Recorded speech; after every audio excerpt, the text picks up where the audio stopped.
Thank you for watching Scary Bear Attacks. If you like this episode, please remember to hit the like button and leave a comment or two, then subscribe and click on the bell to receive notifications of whenever we release new videos. Also, please remember to share them to your social media. Welcome back to Scary Bear Attacks.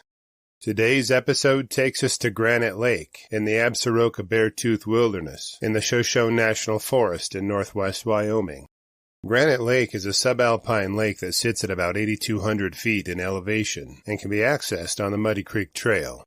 The rolling mountains around it are shrouded by stands of Engelmann spruce, subalpine fir, whitebark pine, and lodgepole pine, woven through stands of cottonwood and quaking aspen. The forest floor is dappled with grasses, wildflowers, and sagebrush. This terrain is home to elk, mule deer, and moose, as well as a few mountain goats and bighorn sheep. The predators here include coyotes, cougars, black bears, and a grizzly bear population that is rather intolerant of human interlopers. On Sunday 9th, 2018, 48-year-old Dr. Brad Johnson was spending time relaxing in the Beartooths along with a few of his closest friends. Johnson was an ear, nose, and throat specialist and a surgeon by profession. He practiced at Oakdale Ear, Nose, and Throat Clinic in Minneapolis, Minnesota, but resided in Plymouth. The four men had developed their relationship while attending Plymouth Covenant Church together for over 20 years. On this trip, 48-year-old Corcoran business owner Tom Therrien, 49-year-old tech executive Todd Green, and 45-year-old Minneapolis Fire Captain Justin Reid were Johnson's company.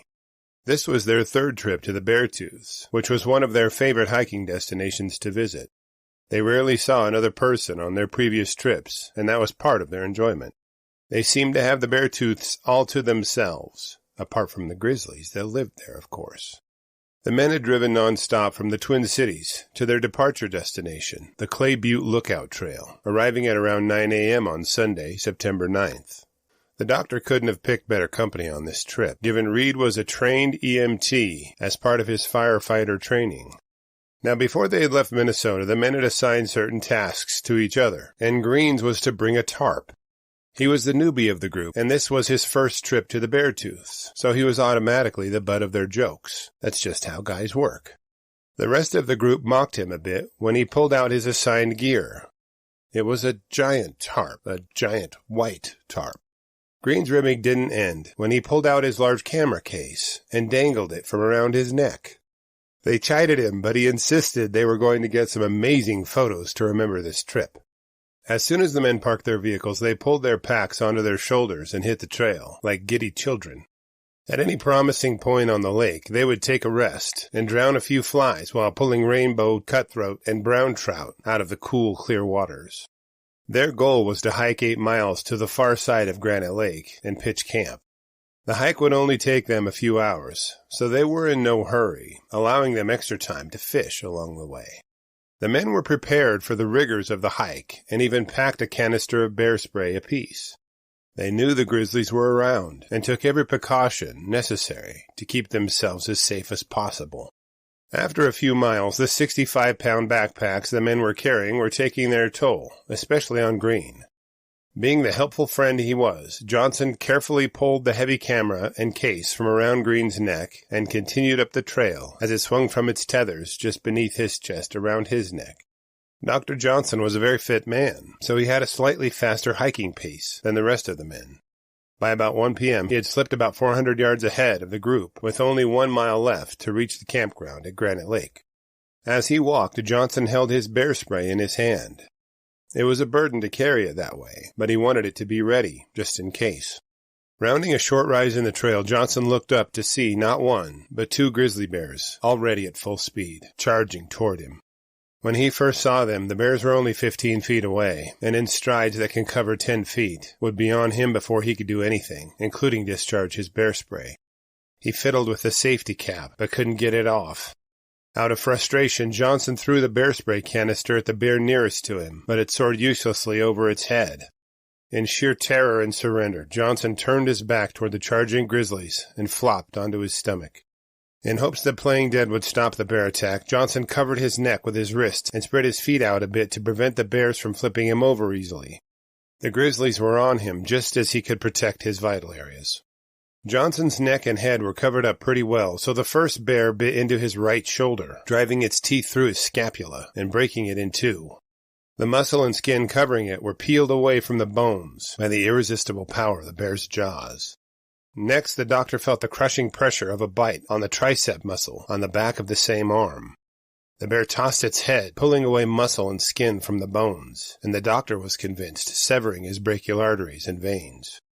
According to medical sources, the brachial artery pumps between 5 and 90 milliliters of blood each minute, meaning that Johnson could be losing up to 1 of his 10 pints of blood every 5 minutes following the injury, and that is from only one of his many wounds. After tearing up Johnson's right shoulder and arm, the bear turned its attention to his left shoulder. It drove its 2-inch-long teeth clear to the bone in several painful bites. Punctures the size of a nickel left blood seeping from wounds that were more than flesh deep. Suddenly a peace washed over Dr. Johnson. A vivid memory of time spent at the family cabin flooded into his mind. He fondly remembered playing on the dock with his children. The doctor was comfortable with the thought of meeting his Maker and seeing heaven. All the noise of his screams and the bear's grunts washed away, and silence settled in. Down the trail about 400 yards, the 3 men were catching their breath, with Johnson having gone out of their view over a small rise in the trail. They all stopped and looked at each other when they heard a strange, high-pitched noise coming from up the trail. It didn't sound like Johnson's voice, but they couldn't tell what it was. The noise went on for a few seconds, then stopped, before starting again. It stopped one more time, before continuing a third time, before silence. Although they had no idea of any animal they knew of making such a noise, the men thought something wasn't quite right. They ran up the trail and toward the noise, bear spray canisters firmly in hand. They shouted Johnson's name, but received no reply. Unbeknownst to the men, their shouts for Dr. Johnson and their brisk approach to the attack scene sent the grizzlies into a rapid retreat. Arriving at Johnson's side, they found him partially tucked beneath a log. Green's bulky camera case was obliterated during the attack and likely saved Johnson from further injury. They could see he was a bloody mess, with horrible gaping wounds on his shoulders and large chunks of his flesh torn from his arm. Blood soaked his clothes as he implored the men to leave him and save themselves. He thought the bears were still nearby and would attack his friends just like they had attacked him. Now this is the part where Reid's professional training kicks in. Utilizing his first responder training, he assessed Johnson's wounds and applied dressings to them. Johnson was so convinced that he would die, he asked Therrien to record his farewell to his wife and family. His friend obliged and began to record Johnson as he stammered, "Miranda, Haley, Ian, Elise, Mom and Dad, I'll see you in heaven." Reid knew that he had to focus Johnson on winning the battle of the mind. He could see how horribly the doctor's arm and shoulder were mangled, but calmed him by saying, "It's just your arm, Brad. It's just your arm." Having experienced the most terrifying event of his life to this point, Johnson argued with Reid, stating, "No, it's not." He repeatedly told his friends to leave him, telling them that the bears got an artery and they should save themselves. Still recording, Therrien prayed out loud for protection and that Johnson would live. After Reid packed Johnson's wounds with gauze, his concern turned to getting to a safer area and away from the grizzlies. Reid lifted Johnson to his feet and aided him to an open area about a quarter of a mile away. He spread out that white tarp as a beacon to passing helicopters to mark their location. Reid piled up sticks and logs, preparing a signal fire in case an aircraft flew overhead. Reid returned to the attack scene to retrieve sleeping bags, as well as other hikers' backpacks. Given he was the only one who could offer any medical attention to Johnson, Therrien and Green were appointed to hike out and get help. As they half-jogged and half-walked their way down the trail, they carried their bear spray, a whistle, and a water bottle.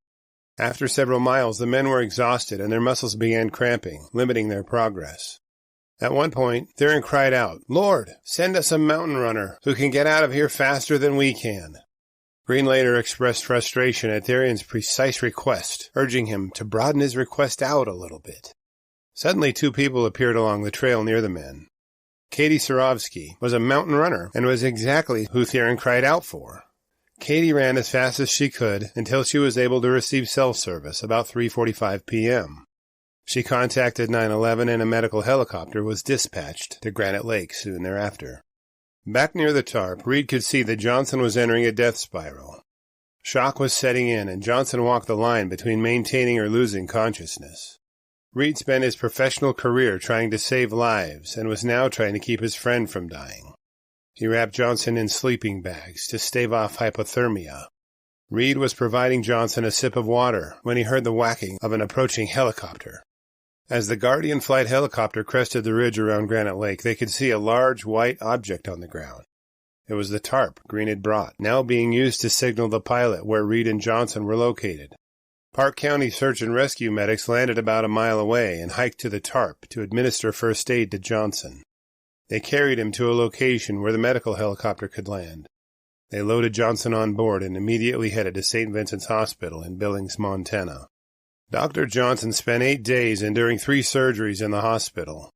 Upon examining Johnson, the medical staff listed his injuries as nerve damage to his pinky fingers on both hands, dozens of puncture wounds around each of his shoulders, a broken scapula and a broken elbow, and his tricep muscle was torn away from his right arm.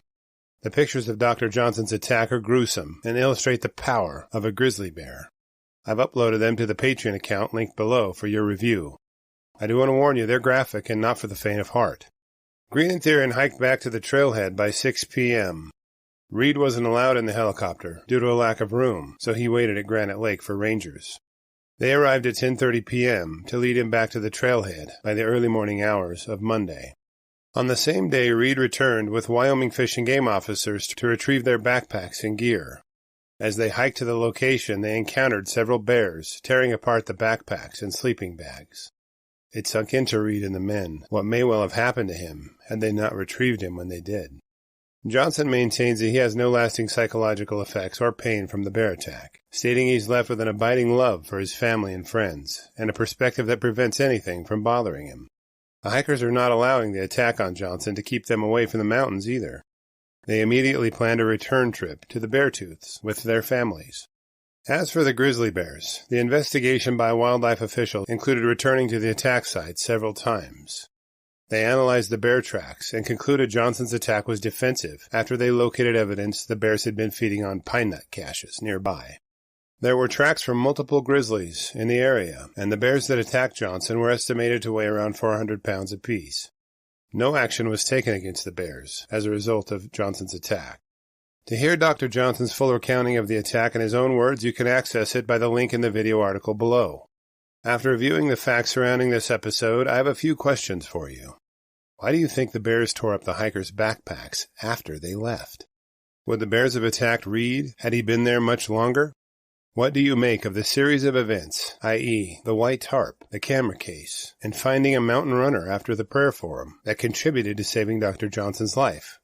I will gladly read and reply to your thoughts, so please post them in the comments section below, and let's talk about it. Thank you for watching Scary Bear Attacks. If you've enjoyed this episode, please consider clicking on the like button and clicking on the bell icon. We'll help you know when we post our new episodes. Posting our video links to your social media profiles furthers awareness, and it's fun. We slashed our prices in our merch store, linked below, so check out the bargains there while you shop. As a member of our human community, remember to adventure bravely and be careful out there, especially in bear country.